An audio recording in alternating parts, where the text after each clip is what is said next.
You were considered Kazuna's village local Yokiana. Despite the most common urban legends of the Yokiana, you were born with a curse that allowed you to manipulate snow and ice. Thus, the village of Kazaha dubbed you the Ogiana. As a child, you struggled to find your place among the other kids in your village, facing taunts and teasing that made you feel like an outsider. However, as time passed, you matured. The perception of you changed, especially among the young men in the community who began to notice your beauty. The romantic gestures and proposals of marriage came as a surprise, considering how you once felt like an outcast among your peers. For once, you felt that love and appreciation. However, due to your wintry curse, many would end up abandoning you, breaking your heart, and leaving you feeling alone and bitter. Despite the fleeting moments of joy and warmth that you expected, the inevitable pain of rejection and loneliness crept in, overshadowing any sense of happiness. Your family had even disowned you since they had no longer supported you financially. So, for the next several months, you spent your life alone, living in your own misery. The bitter taste of being loved and then abandoned lingered in your heart, creating a deep sense of lonely for the fleeting moments of connection that had slipped away from your grasp. The cold, harsh reality of the wintry curse seemed to freeze any hope of finding lasting love and compassion, leaving you stranded in a devoted landscape of solitude and bitterness. However, it wasn't long until you met and had been found by the village priestess, Lady Utsu Fukisawa, who taken you in under her wing and raised you. She became your mother figure to you, and she was the only friend you had in this cold, forsaken land. Living with her was the only time you felt true happiness and loved. Yet, there were times where you still felt lonely and yearned to have someone to love and share your life with.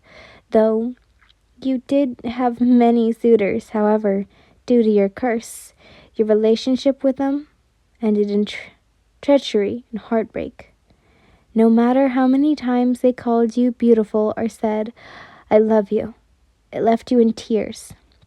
You thought there would never be anyone who could love and accept you for who you were, and it made you angry.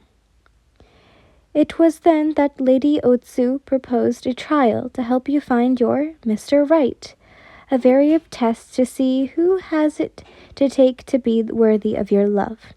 Though you had your doubts, after seeing how many have failed, with some giving up after the first test, eventually you had just given up, frustrated, and decided that you didn't need a soulmate.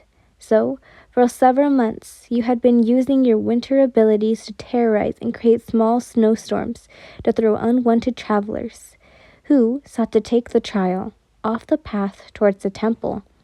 It wasn't long when you started hearing the villagers tell of rumors of demon sighting near Nat Yukiyama and reports of people going missing. The thought of a demon in Kazuha village made you wary of everyone, since demons were said to look completely human, can shapeshift, are dangerous, and would kill a person without mercy. The thought of encountering such a threat frightened you. Then he arrived. Kojo Rengoku. Otsu had once told you of warriors known as demon slayers, brave warriors who dedicated their lives to dangerous tasks of ridding the world of demons that threatened the safety of all. And among them were the mighty hashira, highly trained and skilled warriors who went against all human dynastics, using their experience to defeat even the most powerful of demons, called the Upper Moons. So, when Kazaha had its first demon attack, the villagers contacted the demon-slaying course, and thus the flame pillar was summoned. Upon Kojiro's arrival, Many of the villagers, mainly women, were smitten by his charming looks. A bizarrely handsome and strong warrior indeed, they would say, though you never would have given him a second glance. However, you couldn't help but find him quite alluring. From his bizarre flame-colored hair, strangely shaped eyebrows, and seemingly wild-built physics, he truly was dashing, and though you would have never admitted it out loud, you were smitten by him. "What are you doing here?" you asked upon seeing the flame hashira with Omitsu. It had begun to snow again once you reached the temple. Oh, they'd reached the temple, and Kojiro's excordiate smile never left his lips upon seeing his love of his life, his lovely snowflower. Lady Omitsu simply smiled as she stepped into the engawa. "I invited him," the wise woman said matter-of-factly, as thought it were the obvious answer, to which it definitely was. "You should already know by now why Rengoku-san is here." Your eyes widened in realization before narrowing as you then glared at the flame-haired male standing before you. If looks could kill, Kojo knew for sure he'd be a dead man by the way you were glaring daggers at him. "I thought I told you to never return," you growled. However, Kojo remained unfazed as he only stared at you lovingly. Despite the irritation and angry tone in your voice, the flame hashira couldn't help but be infatuated by how absolutely beautiful you were. You were wearing a favorite colored kimono embroidered with beautiful patterns and obi.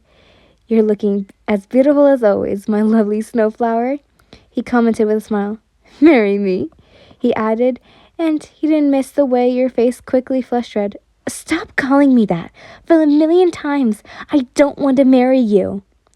If he had been any other man, Kojo would have taken your words to heart and walked away disheartened. But nope, he's far too much in love in his determination to make you his beloved wife.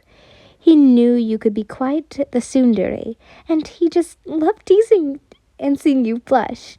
"You're really cute like that," he thought. "Did you miss me?" Kojo asked, completely ignoring you, as he lowered his head slightly, giving you a seductive look. "No, I didn't miss you, so get it through that non-existent brain of yours." You blushed even more, looking away from him and crossing your arms.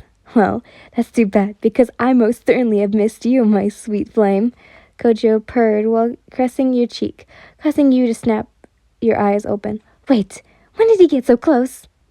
You gasped, realizing his close proximity, and quickly backed away from him, as if his touch had burned you. In truth, it'd been a while since you at least felt a man's touch.